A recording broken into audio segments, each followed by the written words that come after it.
take up one right, okay, 745. Welcome to the Pilot Network Podcast. I'm Matt, co-host of the podcast, and we are joined today with an awesome guest. We're so incredibly honored to have Charlie Venema from Checkandset.net with us. Hey Charlie, how's it going? Good morning, Matt. Great to be here. Yeah, thanks for being on the show. I know we've been trying to do this for a super long time. Hey, good things happen when you wait. Yeah, I know, right? So I guess we'll just start off. What's your experience in aviation and where have you come from in terms of your career? I've been an airline pilot for 28 years. I started on the ramp on my 21st birthday, parking airplanes, throwing bags, and cleaning toilets. And just was fortunate enough to be in the right place in the right time, and candidly to have met people that have helped me along my career, from going from working on the ramp to going to the right seat of a regional, left seat of a regional, right seat of a major U.S. airline to the left seat. And I've actually gone back to the right seat to have an opportunity to downbid to fly the 747 before she goes away. But I've been a career civilian guy. But it's given me a tremendous opportunity over the course of my career. I've been dialed in and plugged in with training opportunities. When I was at the regional airline, I started teaching as a CRM facilitator. And I taught new hire basic indoc, and I taught our CRM program there. And when I transitioned to mainline, I kept that same level of involvement going. So I've been doing stand-up classroom stuff for over 25 years. And then I transitioned into schoolhouse stuff, and I taught on the 7.3, I taught on the 757, 767, on the 787, and it gave me an opportunity to become the senior manager of human factors at my company, and ultimately to the role of senior manager of pilot hiring for my company. So that experience and those experiences have really been beneficial in shaping the services that we provide with Checkandset. Wow. So with all that experience, I guess you've seen pretty much everything there is to see with Part 121 world and commercial airlines and that. What's the most important thing that you think you've learned over that time? Well, as far as applications go, or as far as just kind of career goes? Well, just in general, career type stuff. This is a crazy business in that opportunity provides itself and makes itself available in lots of different ways. And I think oftentimes guys will sit back and they'll wait for opportunity to come to them. And if they just go a little bit further and try and meet opportunity halfway, you're going to find that those guys are the ones that are wildly successful, whether it's getting a job, whether it's becoming successful at your job. And it's about building relationships. And I think that's one of the things that many guys miss and they don't grasp and they don't embrace is the opportunity to build a relationship. Whether it's with a recruiter, and you can build a relationship on paper, it doesn't have to be in person. And that's what we're trying to help guys wrap their arms around. That's one of the reasons, that is the reason why we started TPN in the first place. Initially people were wondering if it was a collection of gouge or tips and tricks, but really it's exactly what it sounds like. It's a network of pilots, because we thought that the networking aspect and the being able to talk to other people going through the same process that you were, and then what happens once you do get hired, was so important. And I think that's why it's been a natural fit for you and I, and with Checkandset and TPN, is because we're like-minded. Our goal is to help somebody get across the goal line. And that's one of the things I love about TPN, and it's why I participate, is the entire objective of everybody in that group is to help the next guy get to that path. And it's a perfect fit for us. How long have you been a TPN member? I've been with TPN, I want to say you guys had only a couple of thousand members when I first found you. Yeah, I think it was somewhere in the 3,000 range, and now we're over 16,000. So yeah, it's crazy to watch it grow. We see you post a lot and contribute, and we're so lucky to have the experience and the wisdom that you can kind of bring from your years in the industry, but if you were talking to just any TPN member at in the bar or a coffee shop or something like that, what's the biggest recommendation you have for them, regardless of their stage in their career? Well, the biggest advice is to be prepared, right? Sure. And we don't, as pilots, we don't launch off on a flight without knowing what the weather is, without knowing what the flight time is. Do we have enough fuel to get to the destination, and all the other variables that go into taking off and having a successful flight or a mission? But so many guys start this process towards the airlines with no idea of where they're going, no idea of how long it's going to take, and no idea of what to bring with them along the way. So what TPN has become a vehicle for, and I reference our clients, I encourage them to join TPN because they can get great insight from other people that have gone that way. But it's that level of preparedness, right? What can I expect? I have no idea. I'm in foreign territory, right? I'm going to this career fair, or I'm going to this interview, or I'm preparing my documents, and I think they look pretty squared away, but I have no idea if I'm on track or not. And so the preparedness level, and starting early, when people will engage with us and say, "Hey, Charlie, I have an interview scheduled with the airline ABC. Can you take a look at my application?" That's the wrong time to look at the app, Right.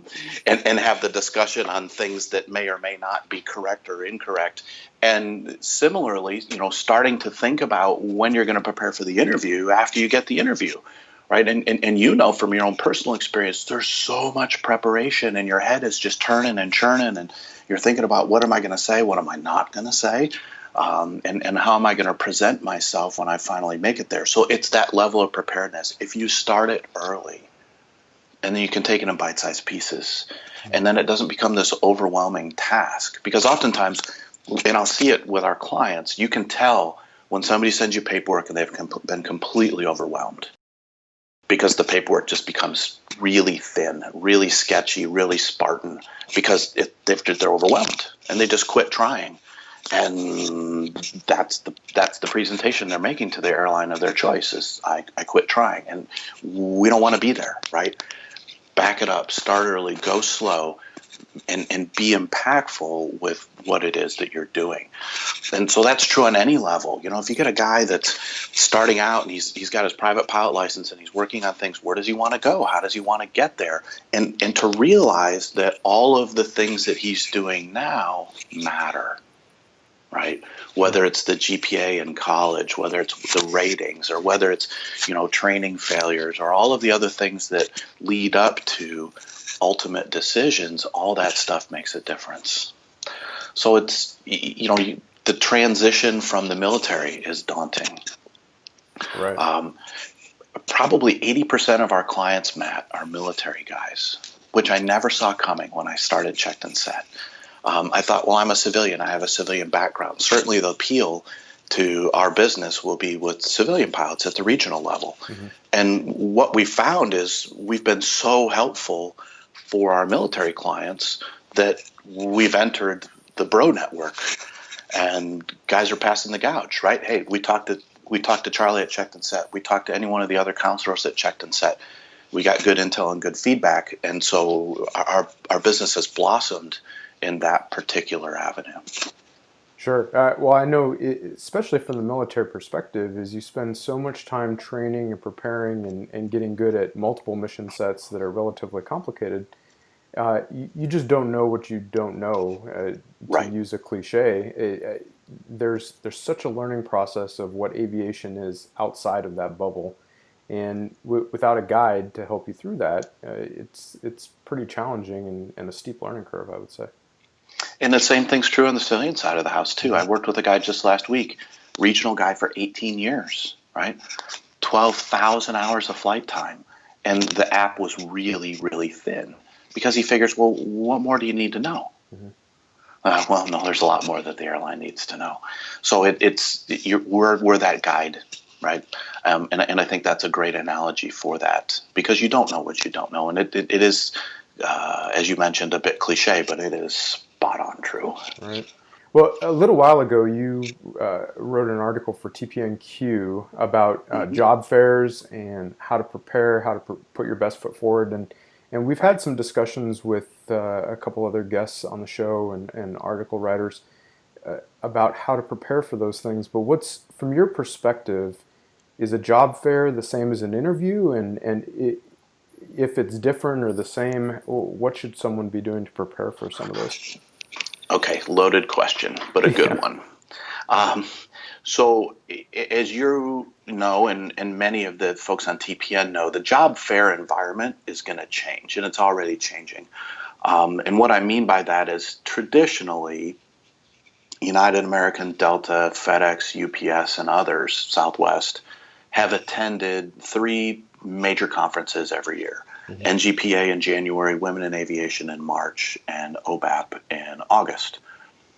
There's a shift, and the airlines have announced that they are no longer going to be attending those conferences in a recruiting role. They'll still attend and support the organizations for sure, hmm but they won't be arriving to talk to candidates.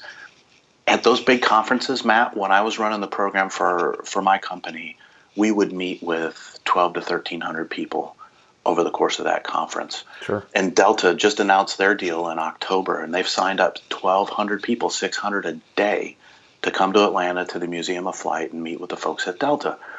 So Delta's approach, and Southwest is doing it, and United had a career fair last year in San Francisco on Veterans Day. Those, I think, are the format that you're going to see moving forward. So Sure. it's going to be And very one airline tailored and one airline specific versus a shotgun blast at some of the bigger conferences. right. And Southwest has had a couple of them that have essentially filled up in seconds. Yeah, and I think under 2 minutes for the Delta event, and Southwest less than that. hmm The hard part for the airline in that position becomes, who are you talking to?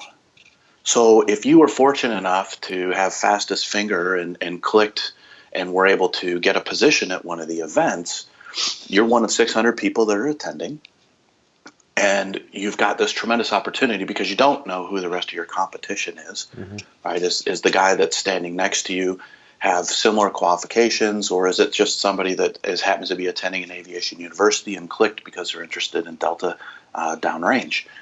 We don't know. But what you have, and this is what I've emphasized in those articles, anytime you go to a career fair, what you have is opportunity. And so you've got this tremendous opportunity to make an impression when you meet somebody. And it comes back to building those relationships. So you've got 12 to 15 minutes, maybe a skosh longer, usually not less, if that airline is hosting a 1v1 environment. And the conversations are different than an interview.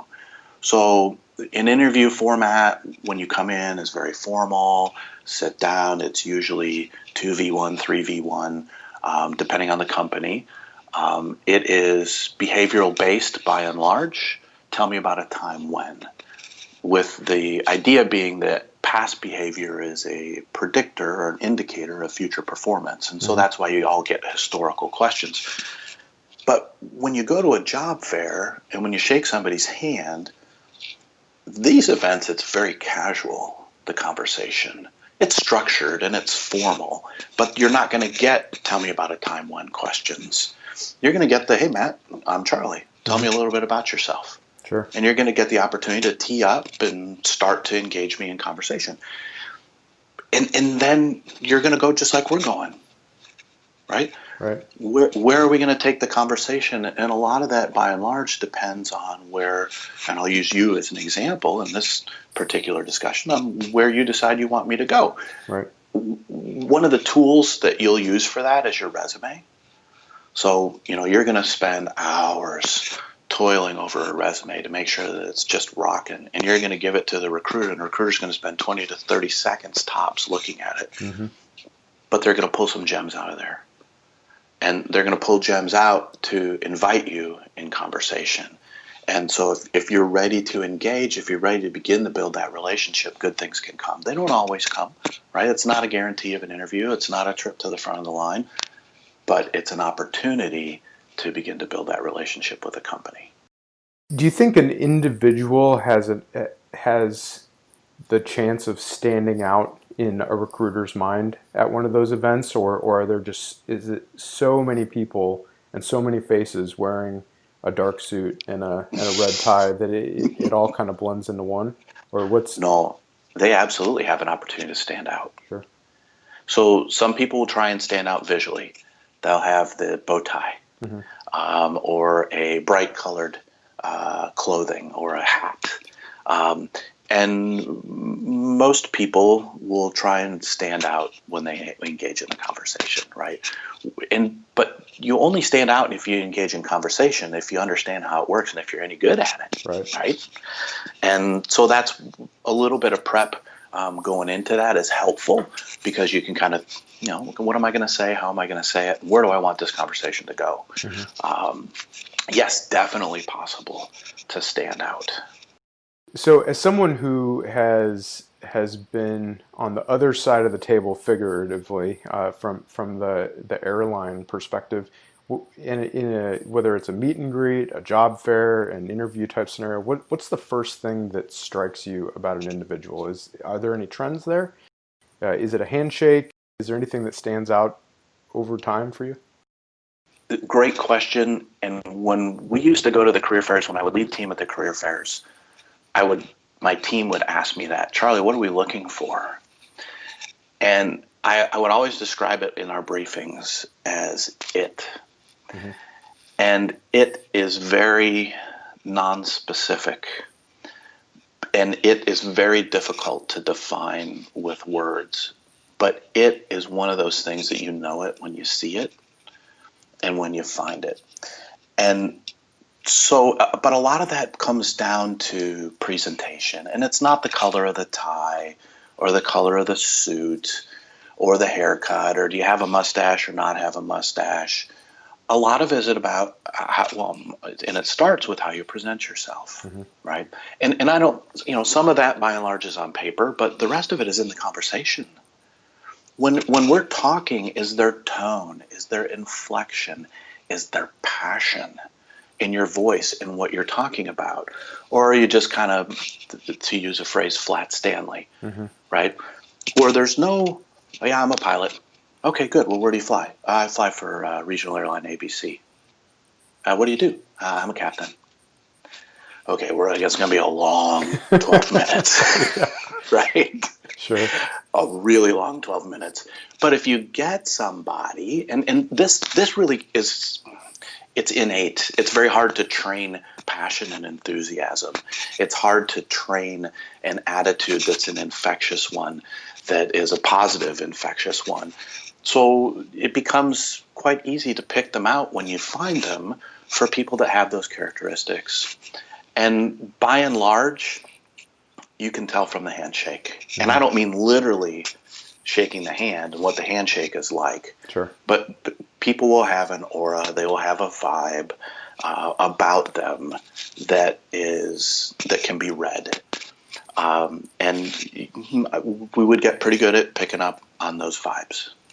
Yeah, I'm always interested about broad trends. If you're an applicant yourself, it's hard to compare yourself to other people objectively, but from the other side, I think you see variations on a very similar skill set over time, and I think trends probably develop and float to the top, and you develop a sixth sense, as it were.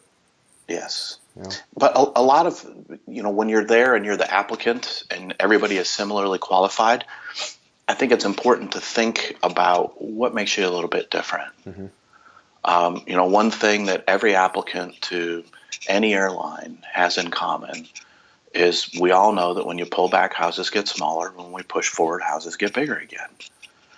So if everybody has that skill set, how do you determine and differentiate and decide who you want to be on your team for the long haul? Sure, that makes sense. And so it gets into those intrinsic little bits of what you're doing to make a difference, right? What do you do? How do you do it?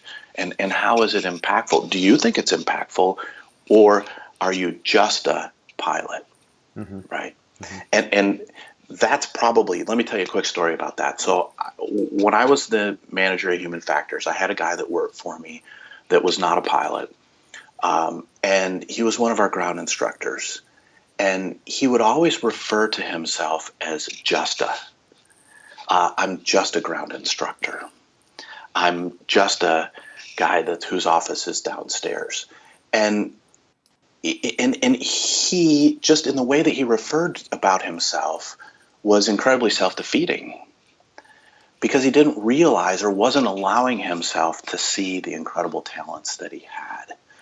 And so one of the challenges that I had as a manager was to harness his abilities and his capabilities, which were phenomenal, but I had to break him out of that just a ground instructor area. And when guys approach these things, I'm just a pilot. Well, no, you really aren't, right? There's a lot more that goes into what you do than being just a pilot. And everyone's got things that they can get passionate about. Even if they have a relatively introverted personality, we see this come out all the time on TPN. There are things that all of us have as hobbies and additional duties or side gigs or what have you that we get excited about. And I think sometimes that dovetails in with flying and being a pilot, and sometimes it's completely different from that as well. And, one of the stories that I wrote anecdotally in one of the articles for TPN, but it's so true. I met a guy, we're at a meet and greet. It's a really flat experience, just dead, right? And by chance, I asked him, just to try and change the conversation and the topic. I said, so, what do you do besides fly airplanes? And he says, well, I just rebuilt and restored a car. And I says, oh, well, do you have any pictures of it? And he says, yeah. So he pulls out his phone. He starts showing me pictures of this car that he rebuilt. It turns out that it's the car that he picked up his wife in for their very first date, right? Mm-hmm. And he's restored it to original. It's a frame-off restoration. And there was the passion, right?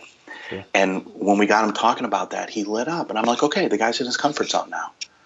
And he's engaging. He's dynamic. And he's talking about something that is extremely important to him, and I'm liking what I'm hearing. And I could sit next to that guy on a 14-hour trip to China, right? Right. Well, and there's no question that's a challenging and stressful environment. So finding that stride is always the key, right? Yeah. And I think it's important for guys to realize that everything that you talk about doesn't have to be stick and rudder related when you get to one of those events, right? So let's talk about Checkandset specifically for a moment. Why did you start Checkandset, and what do you guys specialize in? So when I was the senior manager of pilot hiring, I saw, well, when I first took that position, none of the major airlines had been hiring for 5 years. Several companies had guys on furlough, and so there was this incredible supply of fantastic aviators.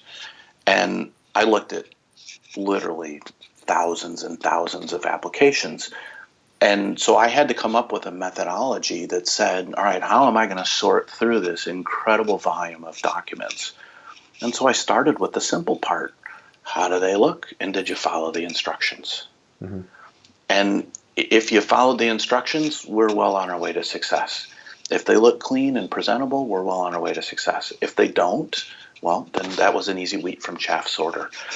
So when I went to a different position in the airline, and I waited a while, got approval, set up my business, and with the intent of helping pilots present themselves on paper in the best possible way. So what Checkandset does is our bread and butter is application reviews. Mm-hmm. So we work with clients on their app reviews on the Pilot Credentials platform and also on the Airline Apps platform. We help pilots understand, not happy always, sometimes, but not always happy to glad changes. In fact, most of our changes are not happy to glads. Sure. But how is the data used? Right? Why do I want to write about myself in this way? Why do I want to capture this data? Why is what I have okay, and why is this way perhaps even better? So we'll walk a client through that process. We also do resume reviews, and I also do job fair meet and greet prep to help people as they get ready for going to the events like we've been talking about, whether it's the resume being attached to the app or the resume being used in the conversation at a career fair or even in the interview, right? Mm-hmm. So we I tell people ask all the time, well, Charlie, what do you do? And I've kind of surmised it into what Checkandset does is we help your confidence. Uh-huh. And if you know that your documents are as square as they can make them, it gives you an incredible amount of confidence when you get to that interview, when you go to that career fair, when you shake the hand of that recruiter, and when you sit and engage.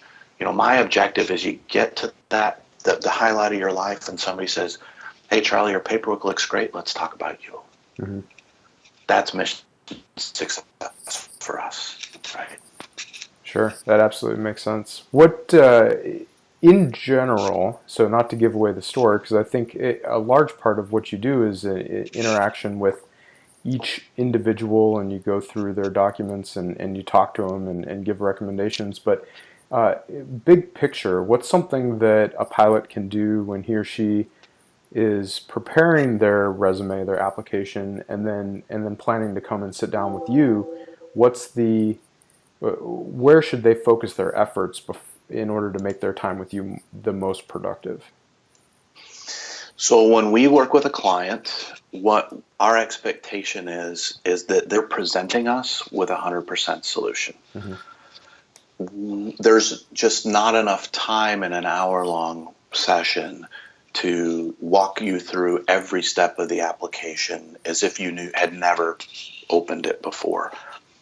So the biggest piece of advice is to read the directions, Matt. Right. And I have built a business model based around the core belief that pilots don't read directions very well. And we've had quite success with Checkandset. So guys, and it's really through no fault of their own, the directions are available. Sometimes they're not always easy to see. Sometimes it's an interpretation of what it is the directions are saying. But boy, I got a lot of guys that just flat out don't read the directions at all. Mm-hmm. Right? Hey, give us 10 years of residential history. I had a guy this week, 8 years. Mm-hmm. Okay, that's a wheat from chaff, right? You get a guy that says, I had 2 yesterday, expired medicals. Come on, that's low-hanging fruit, right? If the airline tells you in their hiring guide that you need to have a first-class medical to be eligible for employment, why would we present to the airline that we had anything other than a valid first-class medical? So it's connecting those dots and carrying those things through and carrying them forward. So what we do when we have a client that engages with us on an app review is when they book an appointment, we send them an email. Hey, these are the top 5 things that we've been spending a lot of time spinning our wheels on. Take a look at these things, edit them, send us the new version before we have our call so that we can make maximum use of the time together on the phone. Right? Mm-hmm. So we look at, whether it's things that are missing in the education section. Delta likes to know where it is that you learn to fly. It's not intuitive as you go through. Their instructions say include professional flight training. Most guys don't. The instructions say include all of your schools to include high school, etc. Guys will leave high school off. So it's those types of things that we'll go through and ensure that the information's been presented correctly. Sure, it makes sense. Just kind of another set of eyes and a little education on some of the nuances that go into that, I think is huge. And that's an interesting thing that you just mentioned, Matt, with another set of eyes, because what'll happen, and what I read a lot on TPN, and I try not to, I don't get on TPN to try to plug the business. Right. I get on TPN to try and shed light on things, mm-hmm. to help put an interpretation on things. I post with my name when I'm on there, and not everybody correlates the two. Right. But one of the things that I see a lot are just have your buds look at your app. That's not a bad place to start, right? And certainly it's cost effective because your buds aren't going to charge you anything. Right. But the problem with that is your buds know you. And so when they look at your document, a hole or a gap or a description of something that you've done may go completely by them. Because they know who you are and what you've done, and they've just assumed that you've left that off or included that, or whichever way it is, on purpose. Sure.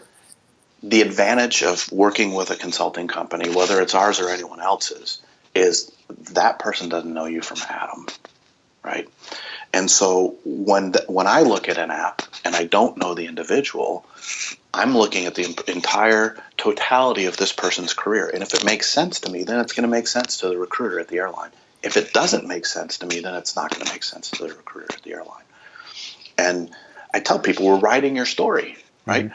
And so if we can understand what your story is on paper, then our mission is successful. If we can't, and we're head scratching, well, then we got to go back and fix that. So the having your buds look at it is fantastic for you, but you're getting what you're paid for on it on the free side. Well, I tell you what, I really appreciate you talking with me today and being on the show. It's absolutely an honor to have someone with your experience in the industry and perspective to talk to the group. I think so many people are going to get so much out of this. I want to say from the TPM perspective, a quick thank you, because you've been a sponsor and contributor and overall supporter of TPN and what we're trying to build and bringing pilots together and paying it forward. And I think on behalf of Adam and myself, we just want to say thank you for that as well. Well, it's a pleasure, Matt. And one of the things that 14 years in the schoolhouse has done and over 20 years of teaching has done, what I get up in the morning, what makes me get up in the morning is helping somebody turn a light bulb on.